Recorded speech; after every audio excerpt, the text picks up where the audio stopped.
আমার এই কণ্ঠে তুমি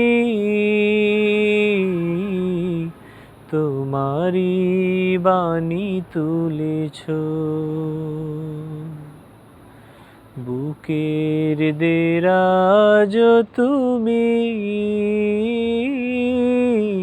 কোরআনের স্থান দিয়েছ।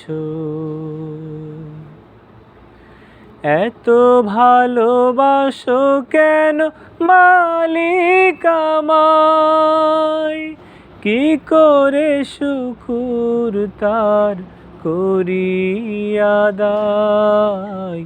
এত ভালোবাসো কেন মালিক আমায়, এত ভালোবাসো কেন মালিক আমায়।